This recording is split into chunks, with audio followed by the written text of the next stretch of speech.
Italia, ci siamo quasi, sta arrivando Marco, quello delle docce. Niente, io pensavo fosse tipo martedì, mercoledì, ho detto mi metto qua a lavorare, alla fine niente, non ho combinato niente.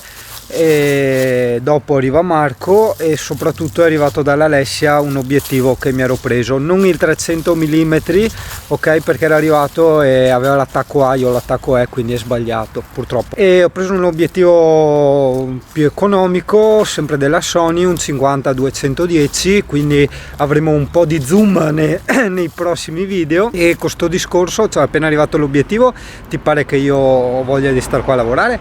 Sì, sono proprio contento di aver messo il fornetto, veramente, anche perché non serve solo a riscaldare, ma anche a cucinare certa roba, in quanto è anche grill, no? Quindi fa la doratura sopra, praticamente, vabbè, adesso in funzione non posso fartelo vedere, c'ha una specie di rialzamento e poi col suo piattino per dorare va a attaccarsi quasi alla resistenza che è quella del grill, no? Figata, veramente, sono proprio stracontento, più è bellissimo, è proprio quello che volevo io, con la forma e il colore che volevo io, che si accompagna al frigo. Adesso ho ancora un po' di pazienza per il falegname, l'ho sentito fatto a caso ieri, ha detto che ci sta lavorando i pezzi, quindi credo la prossima settimana. Adesso oggi è venerdì, il prossimo sabato.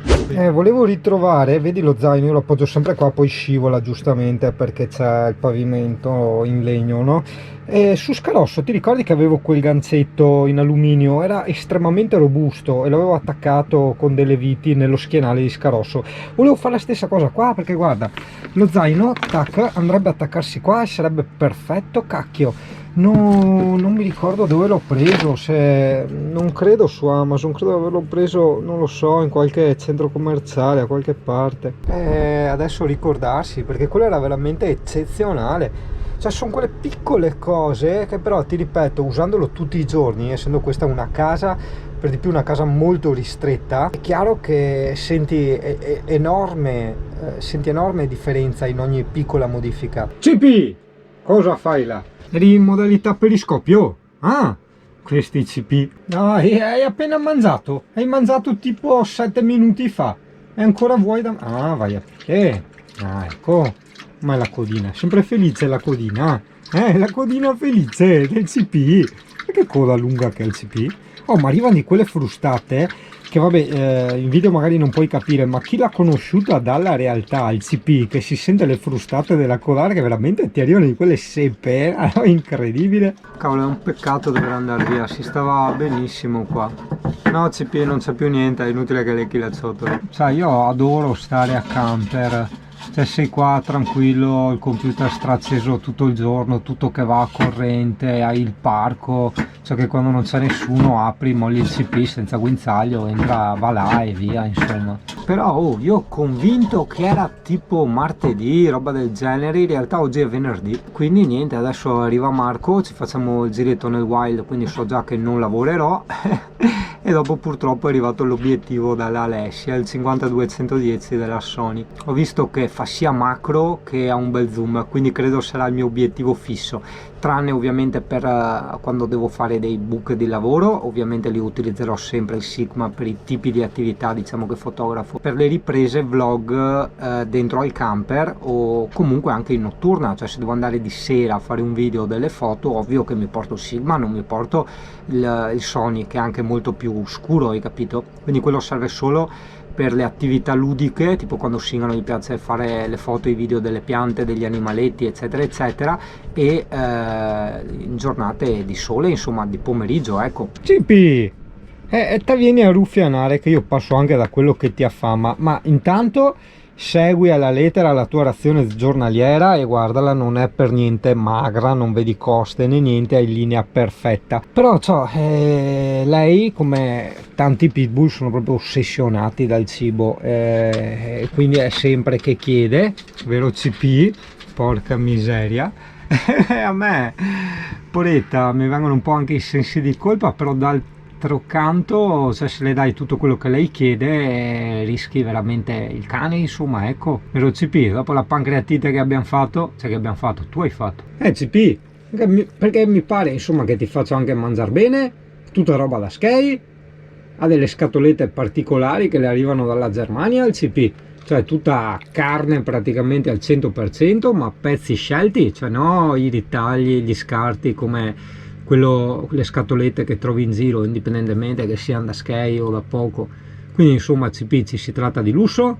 Poi ogni tanto magari le compro i petti di pollo, le sovraccosce, quelle robe lì, che non comprerò più le sovraccosce perché non c'è un caso, cioè stai là 3 ore a curare e il cane non mangia niente. In più anche lo schifo, cioè per me che sono anche vegetariano, no? Il mettere le mani un pezzo di gallina morta, che poi vabbè che è dissanguata, però comunque senti tutto slimegoso eccetera, poi magia una volta che la cucini allora la senti il profumino, quello senza ombra di dubbio. Però vabbè, per il CP questo è d'altro, anche perché a me le galline, con tutto rispetto, mi ha sempre fatto schifo anche da vivere, cioè io non mi farebbe un po' senso accarezzare una gallina, cioè mi fa proprio schifo, cazzo.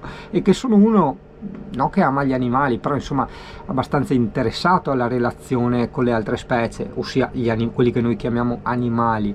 Però la gallina o il tacchino, peggio ancora, con quella schifezza che ha sopra il naso, come cazzo fai a accarezzare un tacchino, una gallina? Per carità è soggettivo, per carità. Adesso chi magari ha la gallina mi maledice, però no, a me fanno proprio schifo. Ad esempio non mi fanno schifo i topi, io ho avuto vari topi, ho avuto anche la pantegana, di razza, Luana la pantegana, era una razza americana, però niente, la gallina proprio, e quindi mettergli le mani dentro a un pezzo di gallina morta, spezzarla, togliergli le ossa eccetera per il CP è ci vuole stomaco, cazzo. Un po' come il pesce, no? Cioè buonissimo il pesce, porca miseria, poi cucinato, speziato a modo come si deve, veramente buono. Però io mi ricordo, no, le prime volte che andavo ho provato, diciamo, andare a pescare così nei canali, e che prendevi il pesce, a parte il schifo a toccarlo che era viscido, vabbè, ma già là avevi un senso di colpa pazzesco a togliergli l'amo, perché almeno io percepivo lo stesso dolore che percepiva il pesce, no? Un po' come, non so, se devi bucare uno con un ago, un tuo amico o qualcuno, cioè è difficile piantare l'ago, no, nel braccio di qualcuno, perché comunque c'è una sorta di empatia, no, hai capito? E quindi cazzo c'entrava il pesce? Ah sì, probabilmente per il discorso, no, che una volta ingannato la vista, quindi che tagli i pezzi e non vedi più la forma del cadavere, l'olfatto perché lo hai cucinato e appunto cambia anche il colore, quindi la vista di nuovo ovviamente è tutta un'altra roba. Insomma, ecco, come diceva la buona Margherita Hack in un convegno che aveva fatto. Fermo che non mi dimentico, allora non è per parlare di vegetariani, non vegetariani, far diventare vegetariano qualcuno, dire questo è meglio, questo è peggio, no, assolutamente. Sai che a me piace ragionare, siccome stavamo parlando delle cose del cane mi è venuto in mente questo discorso qua. È un modo in cui puoi rendere onore alla tua psiche, alla tua esistenza, non il comportandoti bene, diventando vegetariano eccetera, ma il capendo come funziona realmente il mondo. Io questi discorsi li facevo anche quando mangiavo gli animali, hai capito? E è una cosa molto importante per te stesso, per la tua dignità. Poi continua a sbagliare, cioè come per dire uno che dice ok, ha sbagliato andare a puttane, andare con le bambine in Thailandia, che cacchio ne so, e ci va, però almeno che si renda conto, insomma, perché è sbagliato, perché ci soffrono anche loro, perché sono costrette, capito? Quindi adesso insomma te tirare fuori l'esempio di Apputans, te sarà più contento? Ah! Un Marco! Chi è CP? Un Marco! Ah! Pua! Ah, buongiorno! Ciao Eccia! Violate, eccolo qua che è arrivato, guarda. Un signore, oh mio Dio! Allora adesso decidiamo dove andare, dopo ti raccontiamo tutto. Che togli i peccati del mondo. Hai limonato Marco? Ah! Non è neanche ripresa, gli è saltata in faccia, gli ha fatto sentire tutto l'alito. Però è No. Sta moda nuova di mordere la gente, non mi piace. Guarda. No. No. Era bella la moda della zampa, quella era una bella moda. Sì, no, la bocca. Che lei ha sempre queste mode, si inventa le cose, le porta avanti per un periodo e dopo le cambia. Adesso da 2 o 3 mesi a sta parte è la moda del morso, lei morde la gente. Non si morde la gente. Non stringe, non strittola. Ah, vabbè, dai il pizzichetto, però insomma non è carino. In Italia Marco non ha mai visto Valvasone, quindi andiamo a farci una camminatina a Valvasone, mi porto la macchina fotografica che voglio fare 2 foto. E quindi andremo via, credo ormai stasera. CP, pronti? che stupidino, ho portato via il Sigma, potevo portarmi almeno l'obiettivo originale, il 1850, che così mi venivano meglio certi dettagli, no? Vabbè, ma che altro perché c'è ancora un po' di luce. Sigma lo uso per le scene notturne, hai capito?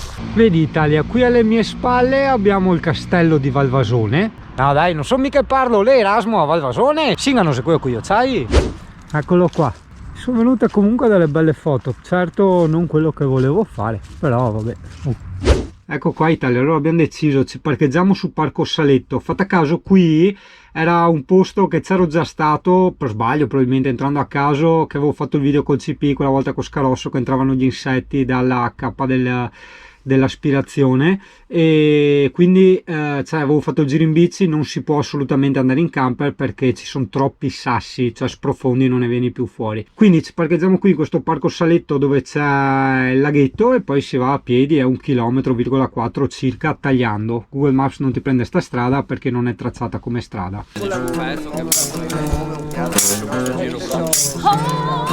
Eccolo.